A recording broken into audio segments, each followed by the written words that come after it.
اچھا جی، یہ ویڈیو آپ نے پوری دیکھنی ہے اور اس سے سبق حاصل کرنا ہے کہ 13 کنال جگہ جو ہے مشترکہ ایک خاندان قبرستان کے لیے چھوڑ دیتا ہے، لیکن اسے وقف نہیں کرتا، نہ ریکارڈ میں وہ وقف ہے۔ تو اسی کے وہ لوگ جو ہیں وہ اسی جگہ کے نمبر لیتے ہیں اور اپنا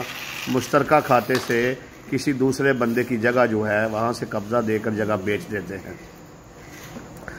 اور اس معاملے کو 25-30 سال جو ہے وہ گزر جاتے ہیں۔ اب جن کی جگہ پر ناجائز قبضہ ہوا تھا ان کے پاس اپنی مالکی تو تھی نا، انہوں نے اب کوئی تگڑی پارٹی دیکھی ہے اور اپنی مالکی سیل کر دی ہے، اور لوگوں کو بھی پتہ نہیں تھا۔ لوگوں نے جو مطلب نمبر قبرستان کی جگہ کے لیے ہوئے ہیں، قبضہ کہیں سے لیا ہوا ہے، وہ جگہ پہ اپنی حویلیاں بنائی ہیں، مکان بنائے ہوئے ہیں، کوٹھیاں بنائی ہوئی ہیں، تو اب وہ مشکل کا شکار ہیں۔ لوگوں کی لاکھوں روپیہ، کروڑوں روپیہ انویسٹمنٹ جو ہے وہ ڈوبنے جا رہی ہے۔ ظاہری بات ہے وہ جہاں بھی جائیں گے ریکارڈ کے مطابق وہ اس جگہ پہ مالک ہی نہیں ہے جہاں پر وہ قابض ہیں۔ اس جگہ کے جو اصلی مالک ہیں انہوں نے جگہ آگے بیچ دی ہے، اور جس نے خریدی ہے وہ تگڑی پارٹی ہے، انہوں نے بہت سی جگہوں سے قبضے چھڑا لیے ہیں، تو لوگوں کا کروڑوں روپے جو ہے وہ انویسٹمنٹ ڈوب گئی ہے۔ خدا را آپ جب بھی جگہ خریدیں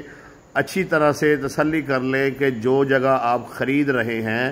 آپ کو جو رجسٹری کر کے دی جا رہی ہے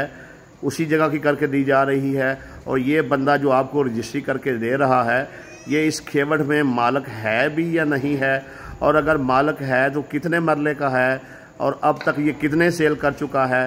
گلیوں میں اس کے کتنے مرلے چلے گئے ہیں، ٹوٹل اس کے مرلے کتنے بنتے تھے، اس نے سیل کتنے کیے ہیں، اس کے بچے کتنے ہیں، آپ کی رجسٹری کا نمبر